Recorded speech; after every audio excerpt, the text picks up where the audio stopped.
Hi, I'm Steve Dowdall. I'm a professional boxer from Ireland. That's it. I mean, I'm many other things, everyone is, but how do you sum it up? That's how I sum it up, I guess. I was dragged up in Cork, Ballincollig, by my two parents, basically. My dad was from Dublin, my mom was from Kerry. And I went to a Catholic school when I was a kid. Religion classes are compulsory there. Not that that's got any relevance to boxing. It doesn't. But it kind of shapes your worldview when you're a 3-year-old, you know, and you hear all this stuff. Yeah, I don't know. When I was about 12, the neighborhood I grew up in was pretty rough. So walking around at night, you might get attacked. People would be drinking, smoking, that sort of stuff. I tried to stay away from all that till I was about 16, and maybe I was a little bit of a terrorist myself, I suppose. And then I boxed at 14. I watched Amir Khan in the Olympics. I think that was 2014.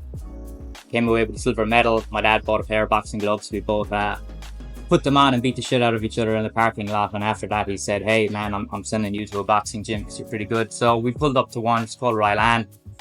Out in the middle of the country, loads of farmers and stuff. My wife was there recently. I went back actually. I haven't been there for 15 years. And it's like a big hall with a few bags hanging up out in the middle of the country. Pretty cold. Could be about 3 degrees. So you could spend about 30 minutes to an hour warming up even. And it was tough. You know, I was the smallest guy there. I must have been about 54 kg at the time. Everybody else I was sparring was 70. And we didn't really do sparring like they do over here, you know, where people tap. They tap, tap, tap, and they learn. We beat the shit out of each other every single time, which, not very good. I think out of 100 of us, probably at the end of it, there was 4 of us left, and I was one of them. But it's a good way to weed out the people who aren't going to make it, but I imagine there's a lot of people who could have made it if they didn't get it as hard all the time. Yeah, well, I went to college at 19. I wanted to go to college to box. I didn't care about whatever the hell subject I was studying. I did geology because I thought it would be easy, because geography was easy. I did geography. It's not that easy. Yeah, geography was easy. Geology was not. I love geography. I should have done engineering. And geography was part of geology as well, actually, Yeah, you know. Of course, we did, for the first 2 years, it was geography classes. But I used to think very black and white. You know, the world's black or right. With maths, you're right or right, you're wrong, right? So I was good at maths. It was easy. You were right or you're wrong. And there was loads of ways to get to the answer, but either you got the right answer or you didn't. With geology, whether you're right or wrong, it's like a gray area. It's more of an art than a science, right? So at least I got that appreciation from it. Now I think in gray areas. I think if I had been an engineer, in some ways my life would be more black and white. Anyway, geology, I did it. I didn't really care too much for the first 2 years, and it was during the recession when I graduated secondary school, so I couldn't get a job. I couldn't afford to stay in college. So I left to terrorize the neighborhood a bit more. And then I came back. I was like, shit, I need to get my life in order, you know. If things keep going this way, I'm definitely going to end up in jail or dead, 100%. And boxing was always a way where I could stay away from, you know, outside influences. And yeah, I won the Irish title at 19. And then that's when I ran out of money and had to go disappear from college for a while. Came back. Couldn't really get back into the boxing then because I had a drinking problem, which was fun. Terribly annoying, actually, because the problem with drinking is how many spars you see on the street. You can't exactly... you need to be vigilant all the time. You can't slip up once, you know what I mean? You pass one bar, you got to say no. Then the next bar is there and you got to say no to that as well. And then you see ads. I used to get YouTube targeted ads for beers. That was hilarious. I started laughing at it eventually, but I managed to quit and get my life in order after Australia. I've skipped many years there already. Hold on, let me go back. Right. So I moved to Spain. Yeah. After I graduated college, I moved to Spain, and I wanted to work in geology because I was like, what's the point in doing, you know, course for 4 years? Could make some money, and instead of doing that, I went and lived in Spain for a while, and there was no geology jobs there. So I left Spain after about a year. I was thinking of turning pro while I was there because I was training to be European champion. And yeah, So I went to Australia to actually use my geology degree to make money because I was always poor growing up. You know, we weren't really rich. And I was making about 150k a year. I probably started off at like 120 maybe. And towards the end when I left, it must have been 180. But I wasn't happy. I was drinking a lot. I was away from friends, family. I sacrificed all the time I could have spent with my parents or relationships or best friends that I had that I haven't seen in, 5-6 years.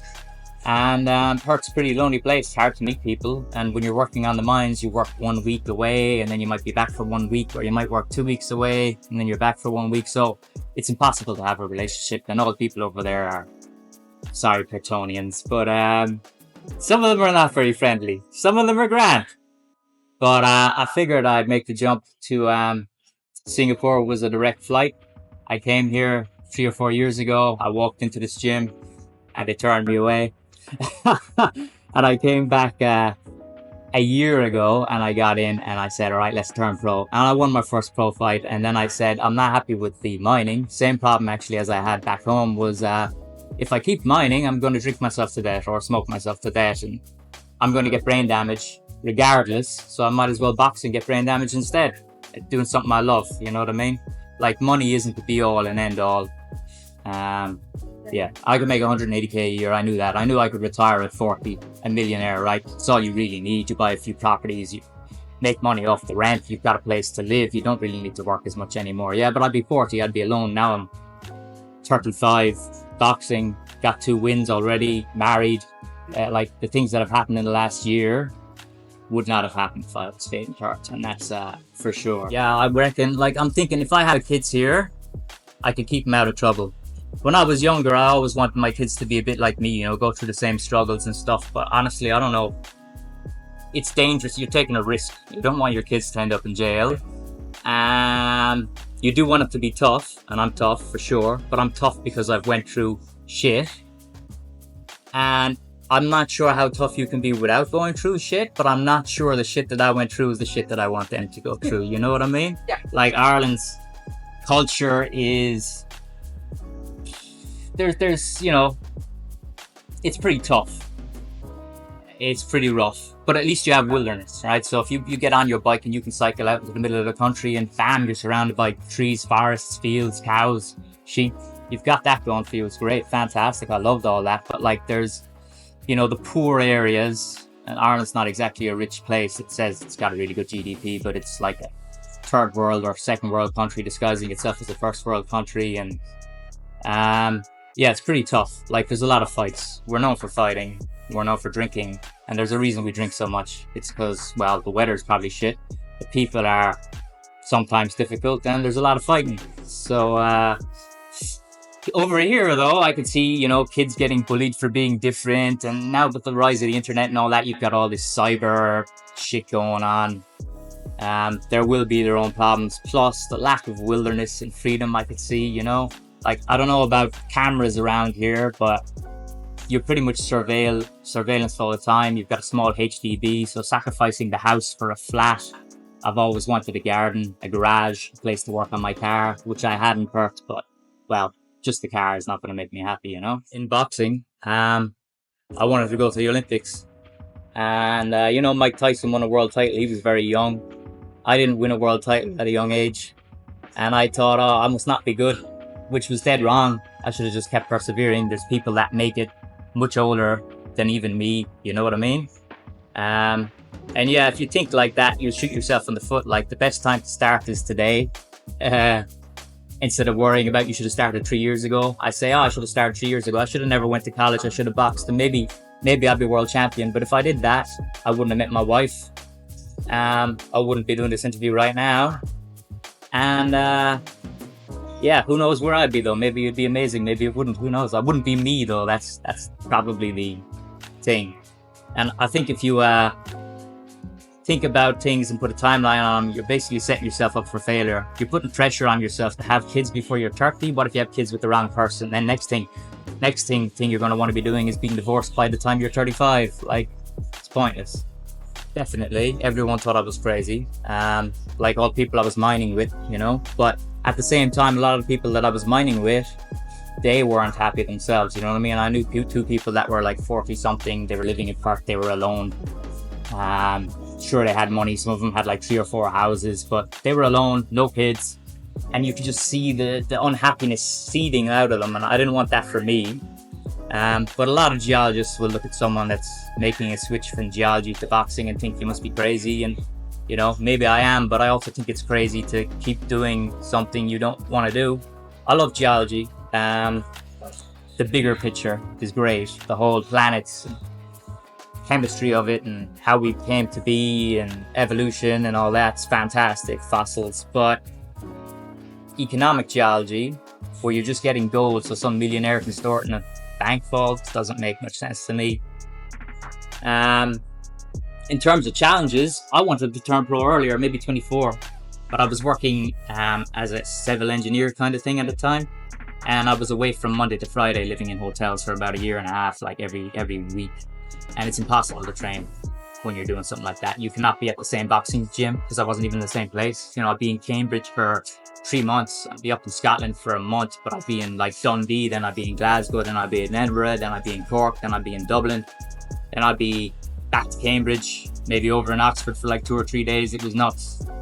And then after that, when I did the mining in Australia, it was, you know, 1 week I might be away and then 1 week you're back. And when you're sparring, you can't stay sharp if you're only getting beaten up once a week, because by the time I come back, the lads that I've been sparring would have been bouncing off each other for the past while, so they're getting better and I'm staying here. I come back just when my brain's about to learn it. It doesn't, because I'm back on the mines. And you're working 14-hour days pretty much essentially, right? So I'm not losing weight. I'm not getting to the weight where I'm meant to be. That was a challenge. The other challenge was the fear. And you asked me about peers. Well, my father said I was crazy as well for doing it. He's like, why would you, you know, sacrifice your career to do it? I had a boss actually that I called. He was Irish and he had sponsored my visa in Australia. And I called him. I said, hey, I'm not doing this anymore. I want to turn professional in boxing. And he really put the pressure on me not to go. He was like, are you sure you want to sacrifice your career? Like, in 2 years' time, you could be exploration manager. You're making 250,000 a year in stock options and this. And I was like, I just don't care. Like, you know, I'm thinking about it, obviously. But if I don't take this jump, I'm going to regret it more than if I do. Yeah. Anyway, my dad called me after a few months and he said that I was very brave for taking the step. And he was happy I took it, because he wished he'd taken a step similar when he was younger.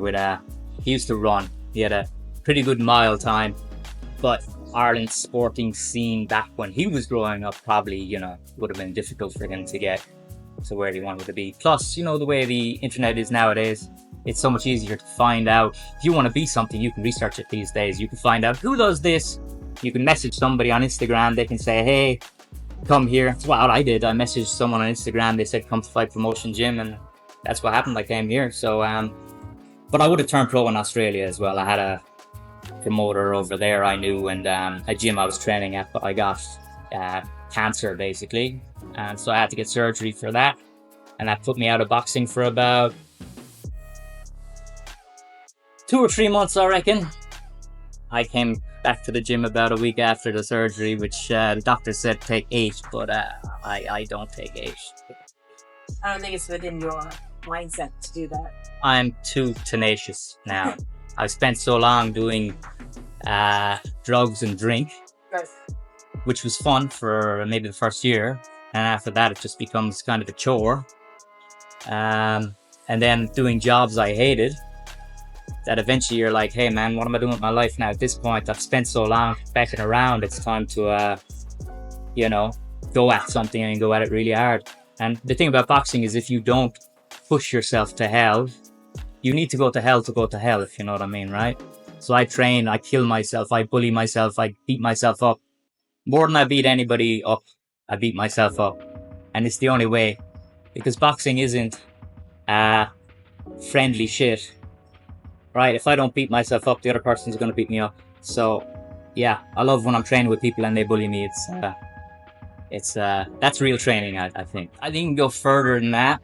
If you look at the immigrant families in America, for example, a lot of them will be Asians as well, right? But immigrants of any nationality, they always push their children to get something stable because they didn't have something stable themselves. Both my grandparents were in orphanages, so that's where my family line came from. One grandfather was in an orphanage, the other was in an orphanage. Then my parents got jobs. They stayed in those jobs for years. Then my dad set up his own company, but just worked enough to make money. And then they pushed me to say, let's have something stable. So if you look at the people that have a lot of money, they'll be risk takers. You know what I mean? Like Elon Musk, the only reason he was able to get where he was is because his dad had a mind, right? A lot of the painters that you see in the world, they start painting at 8 years old because they can afford to, because their parents make millions. So if it doesn't work out, they'll always find something to come into because of nepotism. So I think it's more universal than just Asia. I think it's a poor people thing, right? If you're poor and food is kind of scarce and you don't get everything that you want or even need, your parents will definitely put the pressure on you to make it stable. Because once you have it stable, they think you can build. But the problem these days is stable is shit. It's not worth shit. Like, I would rather die fighting, right, than continue to live a miserable existence. I want it all. I don't want to take it from anyone else to have it all, but I want enough where what stable means is I actually can just sit on my ass and do nothing. And that doesn't mean I will do nothing. I won't do nothing. I'll be building other people up so they can do something. But you know, that 9-to-5 dream that you're sold when you're a kid is bullshit. Like, I did it. I was making 150, 170k a year. At that salary, in 2 years you can buy a house, you know. But for what? What are you going to do with that at the end of the day? Success for myself is just being happy with myself and the decisions I make. I believe in doing what I say, saying what I do, being honorable. I try to make up for my previous mistakes, and I try to live a life where I don't hurt anybody or anything on purpose. You know what I mean? It's like some people take pleasure out of inflicting pain on people. I don't. I fight just to fight because I love fighting. It's a kind of a gentlemanly thing, you know what I mean? I can fight, so I love fighting. It's not because I love hurting people. That's a side effect of it. But I find from being a person that wasn't extremely nice when I was younger, you end up with a lot of regrets. And it's not worth the pain and suffering that you inflict on other people is pain and suffering you're really inflicting on yourself. If you have a conscience. Some people don't. But I try not to deal with those types of people. As you should. All right, thank you so much, and really appreciate you having you be here and sharing your story. Thanks for coming. Appreciate it.